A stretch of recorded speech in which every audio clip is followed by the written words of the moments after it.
سب مل کے درود پڑھ دیں محمد اور آل محمد کی بارگاہ۔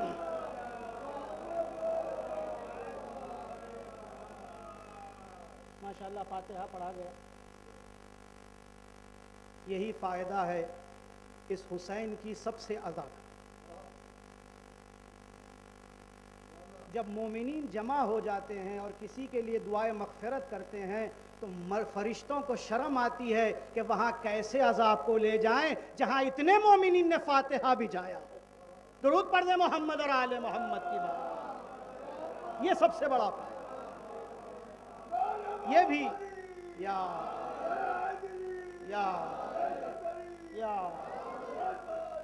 اللہم صلی اللہ۔ میں نے شاید ماہ محرم کے درمیان جب کچھ دن کے لیے اس شہر میں آپ کے آیا تھا تو ایک کتاب کا حوالہ دیا تھا، آیت اللہ بہجت کی کتاب، اردو میں موجود ہے،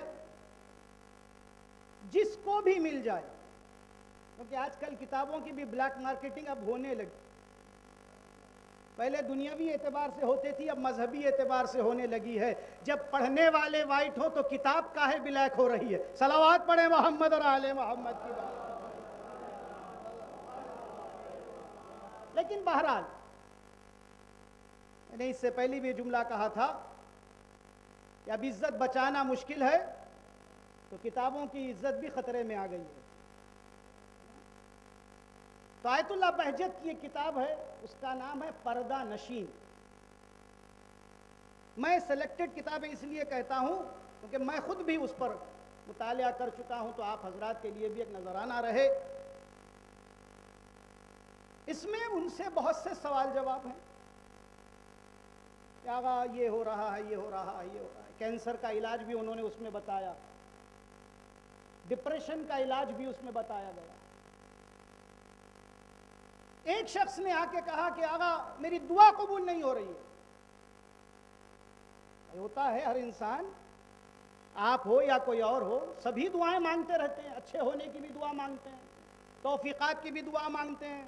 خاص طور سے جب بچہ بڑا ہونے لگے تو ماں باپ کو بڑی فکر رہتی ہے، بھئی بچہ جوان ہو رہا ہے، حالات اچھے نہیں ہیں، سنگت خراب مل جائے گی، دوست خراب مل جائیں گے، خدا نخواستہ تو بچہ ہو سکتا ہے برے راستے پر چلا جائے۔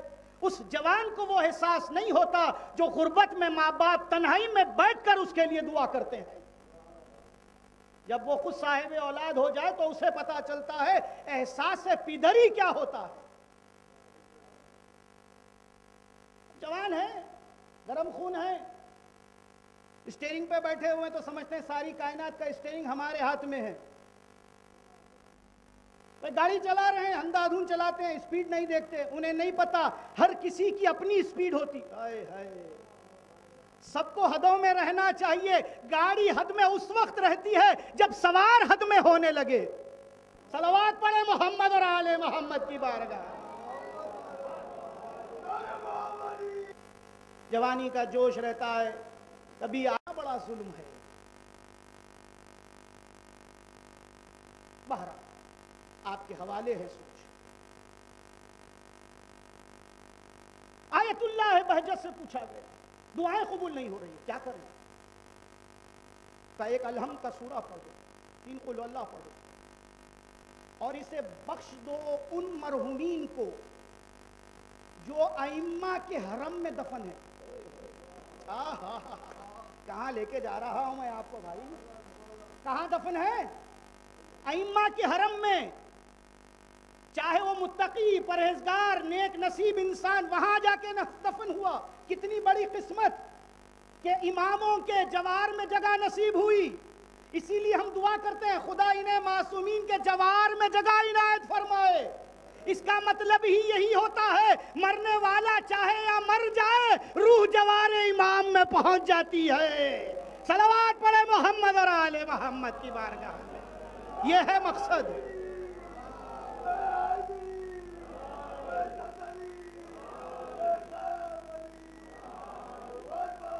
اللہم صلی اللہ علیہ وسلم۔ بہت جلدی مقدمے سے باہر نکل جائیں۔ ان کو بخشو، فاتحہ پڑھ کے وہاں ہدیہ کرو، کیونکہ وہ امام سے سب سے زیادہ قریب ہیں، وہ سب سے قریب ہیں۔ یہ بھی ایک بات ہے، باتیں آتی ہے تو کر دیتا ہوں. لوگ کہتے ہیں یہ زری کو پکڑ کے ہم ائمہ کے دعا کیوں کرتے ہیں؟ زری ہے نا، جن کو توفیق نہیں ہوئی ان کو سمجھ میں نہیں آئے گا. جنہیں زری مل گئی انہیں پتا ہے اس کو پکڑ کے دعا کرنے میں کیا لطف آتا ہے.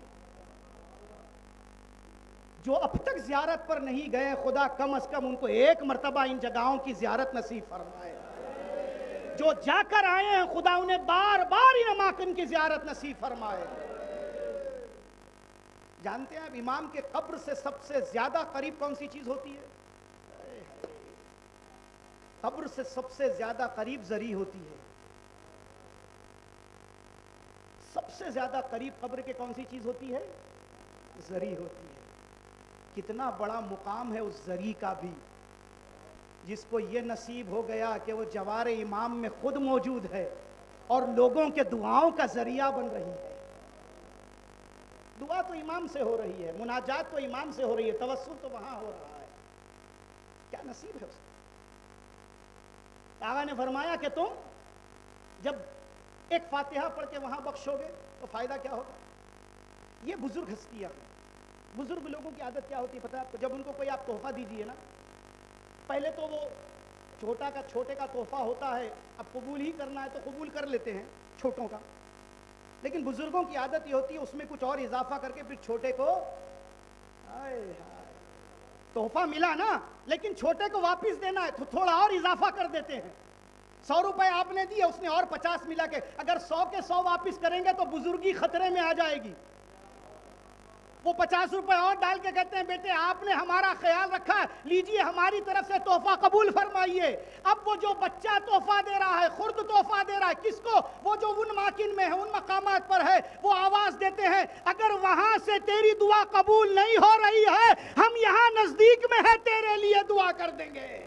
صلوات پڑھیں محمد اور آل محمد کی بارگاہ میں.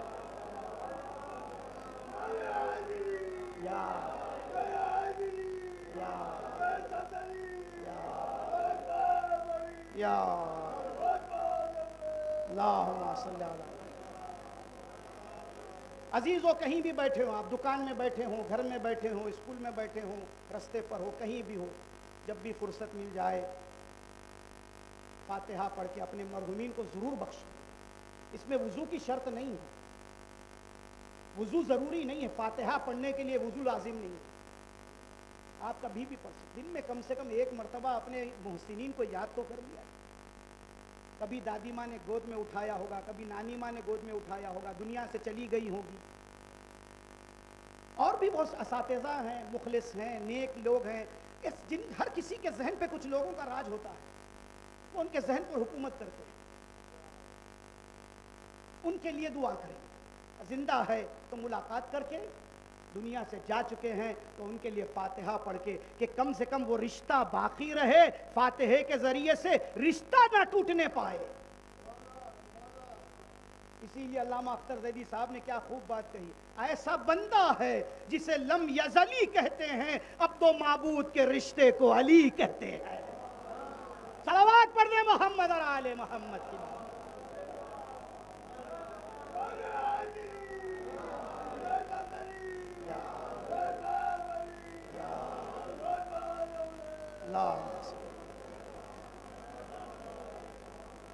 آپ مولائی اس وقت کہلائیں گے جب آپ مولا کو راضی کریں گے.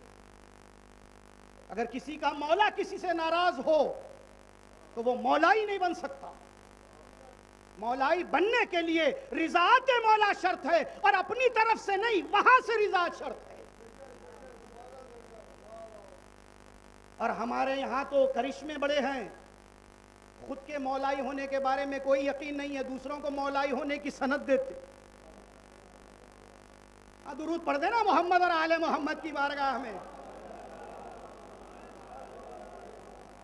بات نہیں کتنا وہ تو مولائی نہیں ہے. اچھا وہ مولائی نہیں ہے، اپنے بارے میں کیا خیال ہے؟ کبھی مولا نے کان میں آ کے بھی کہا کہ تو مولائی ہو؟ ابے خواب میں دیکھ لے تو نصیب والا. صلوات پڑھے محمد اور آل محمد کی.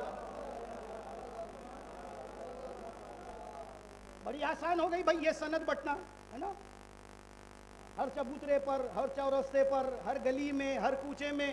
اور کون سی سند دی جا رہی ہے؟ مولائی کی سند. جس شخص کو نماز میں لذت نہ آتی ہو اس کو مولائی کہنے کا کوئی حق نہیں ہے. جس انسان کے دل میں اپنے شیعہ برادر کے لیے درد نہ پیدا ہوتا ہو اسے مولائی کہنے کا حق نہیں ہے. جب اپنے بھائی کے لیے کہیں خبر سنے اور درد پیدا ہو تو یقین جانیے گا کوئی کہے نہ کہے غیب سے مولا کہے گا یہ میرا مولائی ہے. درود پڑھ دے محمد اور آل محمد کی بات.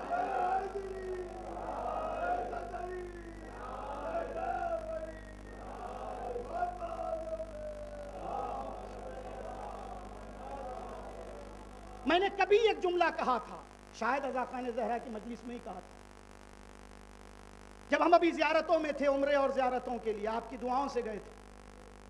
میں نے وہاں ایک جملہ کہا تھا کہ جتنے لوگ خانہ خدا کی زیارت کو، مدینہ منورہ جہاں 5 معصوم ایک قبرستان میں دفن ہیں، نہیں جب کبھی کچھ کہتا ہوں نا میں تو بڑا دل تڑپتا ہے بھائی. کئی جگہ ایسے 2 معصوم ہیں. کاظمین میں جائیں گے تو 7ویں امام اور 9ویں امام، دادا اور پوترے. اب تو سامرہ بہت مشکل سے جاتے ہیں لوگ. اللہ ہم سب کو بار بار سامرہ کی زیارت نصیب فرمائے. اپنی نمازوں میں، اپنی دعاؤں میں ان دشمنان پر جنہوں نے ہمیں زیارتوں سے روکا ہے ان پر نفرین اور لعنت کی دعا ضرور کیجیے. یہ نابود ہو جائیں بے شمار.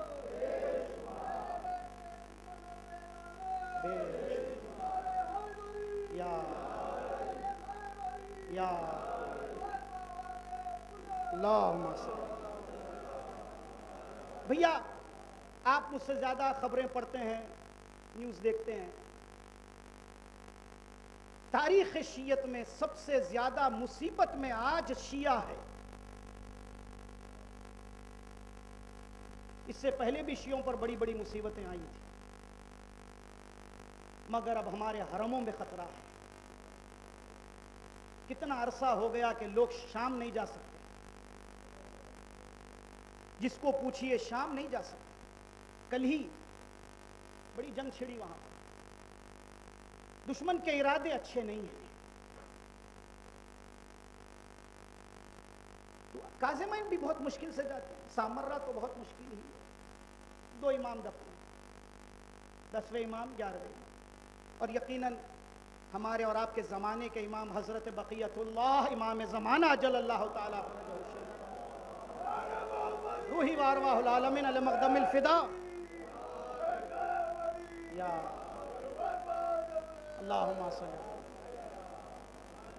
امام کی غیبت کا سرداب بھی وہیں پر ہے، لیکن 2، ایک غیبت کا سرداب اور جگہ ہیں جہاں ایک ہے.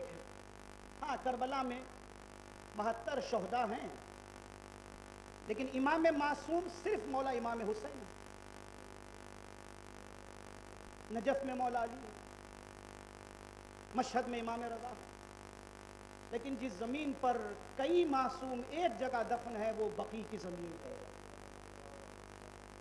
امام حسن بھی ہے، امام زین العابدین بھی ہے، امام محمد باقر بھی ہے، امام جعفر صادق بھی ہے، علی کی والدہ گرامی بھی ہیں، عباس کی والدہ گرامی بھی ہیں، اور خود شہزادی کونین سلام اللہ علیہ. چاہے وہ بقی میں ہوں یا بعض علماء کے نزدیک بین الحرم کے حرم میں بین المنبر والمحراب الروضۃ من ریاض الجنہ، جنت کا جو ٹکڑا ہے. بہرحال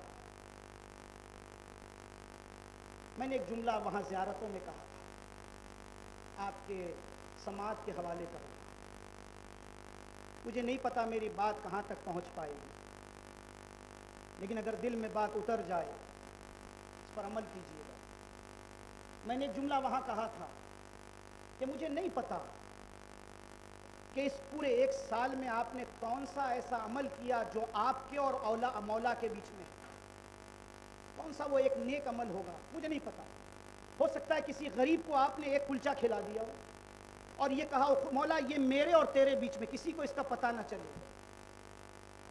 ایسی نیکی جو صرف آپ اور آپ کا خدا جانتا ایک کر لیجئے گا. اور جب یہ نیکی محسوس ہو کے قبول ہو گئی ہے تو ہاتھوں کو اٹھا کے کہیے مولا مجھے صرف کربلا بلا لے.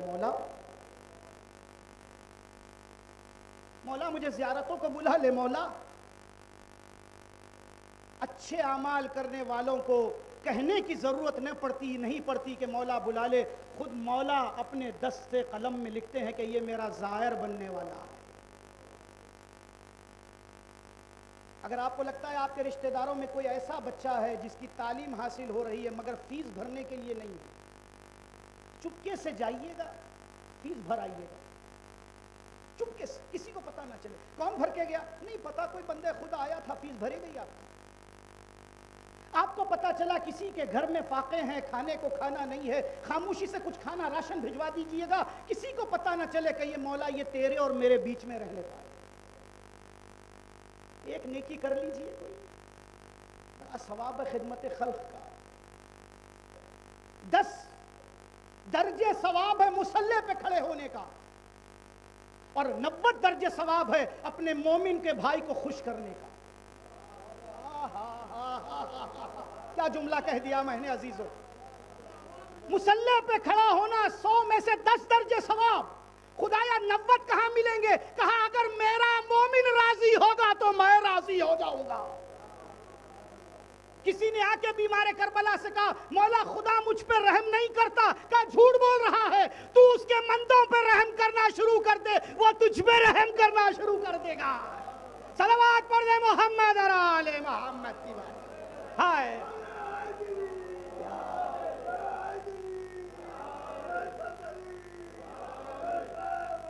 یار, یہ چھوٹی چھوٹی باتیں ہیں بھیا. یہاں الحمدللہ اتنے تبرکات ہیں ہمارے شہر میں, شاید کسی اور شہر میں اتنے تبرکات نہیں ہوں گے. علاوہ سرتوخ مبارک, علاوہ بی بی مبارک, خلوت مبارک, کوہ مولا علی, کوہ امام زامن, کوہ قائم. اور ہمارے یہاں گھروں میں کتنے عاشور خانے ہیں, کتنی بارگاہیں ہیں. جاتے ہیں زیارت چومیں, چلو نکل گئے. مولا کے لیے اتنا ہی ٹائم ہے آپ کے پاس؟ ایک سہرا باندھ دیے, ایک اگربتی جلا دیے اور نکل گئے, اتنا ہی ٹائم ہے. کبھی وہاں بیٹھیے گا کونے میں, شکوے کیجیے گا مولا کہاں جاؤں گا تجھے چھوڑ کے. مولا مولا کوئی اور در نہیں ہے تیرے علاوہ. شکوے شکایت کیجیے گا, وہاں بیٹھ کے بات کیجیے گا. کبھی کیا ہم نے؟ اس در سے کیا نہیں ملے گا؟ اگر ملنا نہ ہوتا تو جاتے ہی نہیں. جاتا ہی اسی لیے ہے, خالی ہاتھ جاتا ہوں, جھولی بھر کے آؤں گا. درود پڑھ دے محمد اور آل محمد کی بارگاہ. وہاں تھوڑی دیر بیٹھیے گا عاشور خانے میں, کونے میں کھڑے ہو جائیے گا. یا وجیہا عند اللہ اشفع لنا عند اللہ.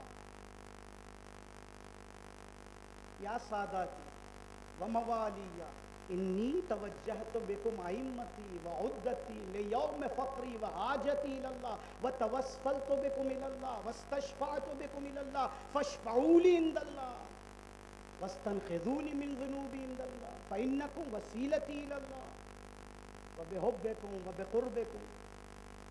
اگر آتی ہے دعائے توسل تو اس کے آخر کا حصہ پڑھیں. عزا خان زہرا کی مجلس میں دوسرا حصہ بھی کہا تھا میں نے, لکھ لیجیے گا, چھپا لیجیے گا.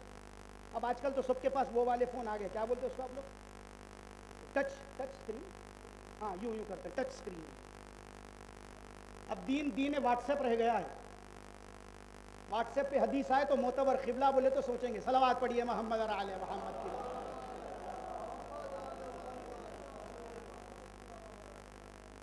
بول دیتا ہوں, بعد میں سمجھ میں آئے تو ٹھیک ہے. فوٹو کھینچ لیے گا, دعا توسل کے آخر کے پہ کرے. ایک اور دعا ہے, کب پڑھی جاتی ہے؟ مفاتی میں مولا عباس کی زیارت کے بعد.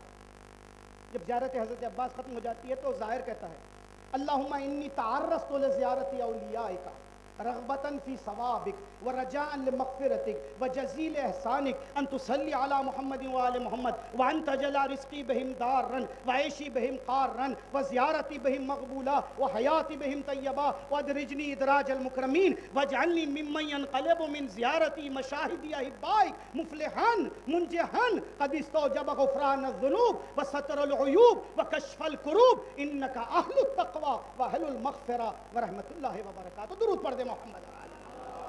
یہ خود دعا ہو گئی. یہ دعا کا فقرہ ہر عاشق خانے میں جائیے گا تو پڑھیے گا, ہر امام باڑے میں پڑھیے گا, ہر حسینیے میں پڑھیے گا, ہر وہاں جہاں احساس ہو کہ میرے مولا سے توسل ہو سکتا ہے, یہ دعائیں پڑھیے گا. یہ معصورہ دعائیں ہیں, کلام امام ہے, دہن اقدس ائمہ سے جاری ہوئی دعائیں ہیں. بہرحال عزیزو, وقت بہت ہو چکا, میں اصل واقعے کی طرف آ جاؤں اور آپ کی زحمت کو تمام کروں. موت کے سلسلے میں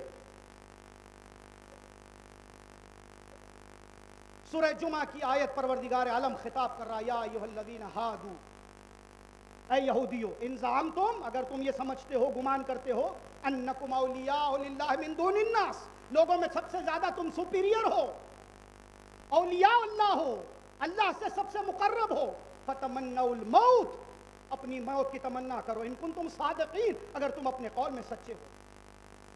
قرآن اس کا جواب دے رہا ہے, وَلَا يَتَمَنَّوْنَهُ أَبَدًا بِمَا قَدَّمَتْ أَيْدِيهِمْ, ہرگز تم تمنا موت نہیں کرو گے, کیونکہ جو تم نے اعمال بھیجے ہیں وہ اس قابل نہیں ہے کہ تم موت کا سامنا کر سکو. وَلَا يَتَمَنَّوْنَهُ أَبَدًا بِمَا قَدَّمَتْ أَيْدِيهِمْ وَاللَّهُ عَلِيمٌ بِالظَّالِمِينَ. خدا ظالمین کو اچھی طرح جانتا ہے. اگر گناہ سے, معصیت سے, بدکاری سے اگر کوئی چیز روک سکتی ہے تو وہ خوف موت ہے جو انسان کو گناہوں سے بچا لیتا ہے. کتنا بھی بڑا گنہگار کیوں نہ ہو, سب کو موت کا سامنا کرنا ہے. کتنا بھی بڑا عالم کیوں نہ ہو, سب کو موت کا سامنا کرنا ہے. نہ اصحاب رسول رہے, نہ اصحاب مولا رہے, نہ علماء رہے, نہ مراجع رہے, ہم کہاں سے رہیں گے؟ یہ ٹرانزٹ ہے, آئے ہیں تو جانا ہے. جب تاریخ تولد یقینی ہے تو تاریخ وفات بھی یقینی ہے. آنے کا وقت مقرر اور معین ہے تو جانے کا وقت بھی مقرر ہے اور معین ہے. لا یستقدمون ساعة ولا یستاخرون, نہ ایک قدم موت آگے بڑھنے کی مہلت دیتی ہے, نہ ایک قدم پیچھے ہٹنے کی مہلت دیتی ہے. نبیوں کو مہلت نہیں ملی, کچھ کام کرنے کی بھی مہلت نہیں دی گئی. کب آ جائے, کہاں آ جائے, کیسے آ جائے, کسی بھی نہیں پتا. یہی سب باتیں بزم رسالت میں ہو رہی ہے. موت کیسے آئے گی, موت کی قسمیں کیا ہے, موت کتنے پرکار کی ہوتی ہے, کتنے قسموں کی ہوتی ہے, حادثاتی موت بھی ہوتی ہے. اللہ نہ کرے تبھی موت بھی ہوتی ہے, نہیں پتا. آپ جس مجلس میں آج بیٹھے ہیں وہ مرحوم نوجوان کی ایصال ثواب کی مجلس ہے. جوان تھا, ماں باپ کا لاڈلا بیٹا تھا. کچھ وہ دوست ہوں گے جو ساتھ رہے ہوں گے, وہم و گمان میں بھی نہیں ہوگا کہ کل یہ ہم سے جدا ہو جائے گا. موت نہ بچپن کا انتظار کرتی ہے, نہ جوانی کا انتظار کرتی ہے, نہ بڑھاپے کا انتظار کرتی ہے. موت کسی کا انتظار نہیں کرتی, سب کو موت کا انتظار کرنا ہوتا ہے. پیغمبر بزم میں باتیں کر رہے ہیں. مومن کی موت ایسی ہوگی جیسے پھول سے خوشبو نکل جائے, کافر کی موت ایسی ہوگی جیسے کانٹوں پر خاردار کپڑا ڈال کر کھینچا جائے. جس طرح تار تار ہوتا ہے کپڑا, ویسی موت بدن سے نکلتی ہے.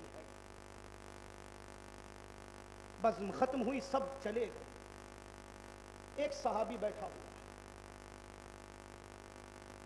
پیغمبر نے دیکھا ایک صحابی بیٹھا ہوا. نظر اٹھا کر دیکھی تو سلمان بیٹھا ہے.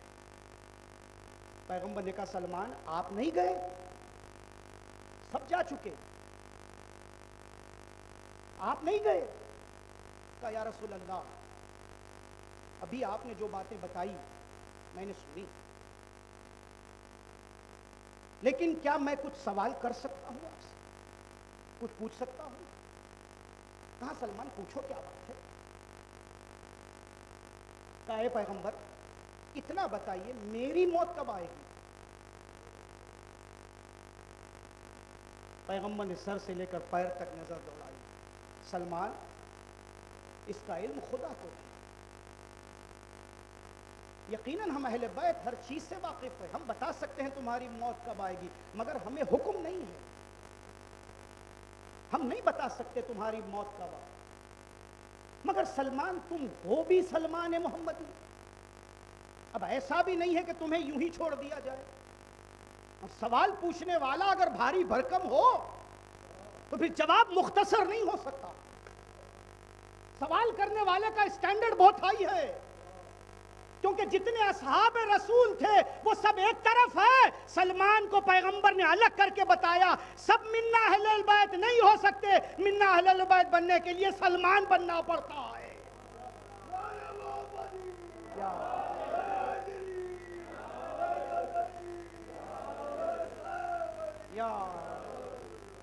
بس بہت مختصر, لیکن تھوڑا سا یہ واقعہ پورا سن لیجئے گا.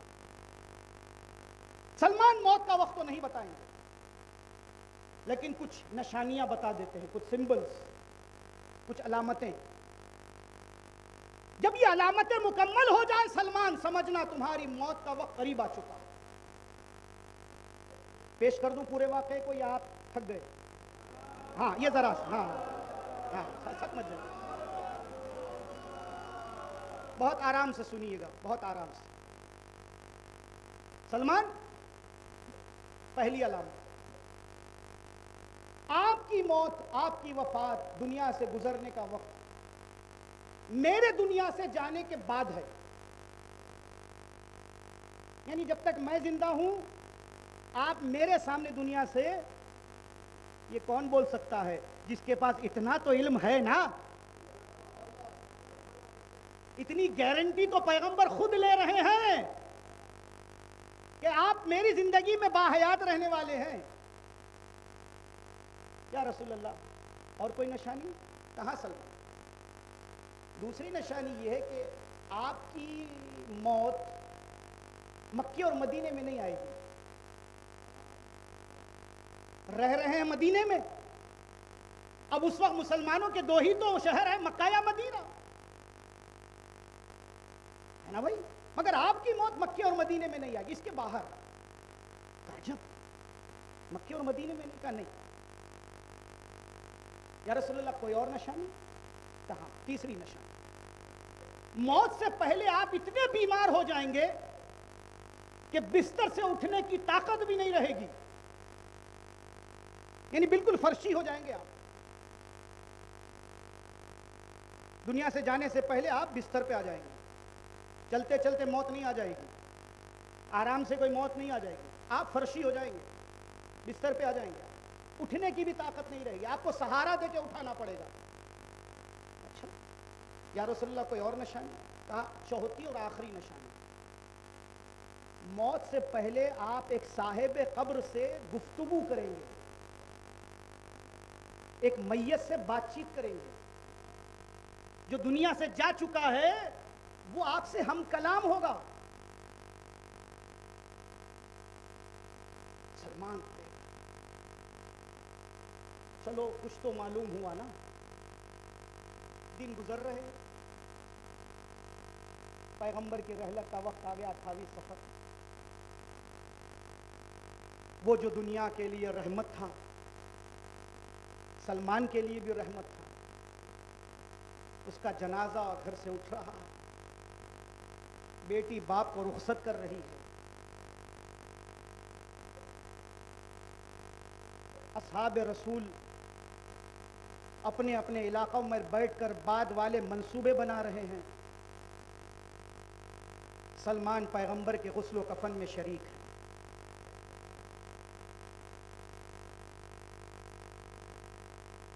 لیکن وہ غم تو ہے, پیغمبر چلا گیا, رسول چلے گئے, ایک غم ہے. مگر ذہن میں ایک بات آ رہی ہے کہ پیغمبر نے یہ کہا تھا کہ میری وفات کے بعد اور شہادت کے بعد آپ دنیا سے جائیں گے. تو جو 4 نشانیاں بتائی تھی اس میں سے ابھی ایک نشانی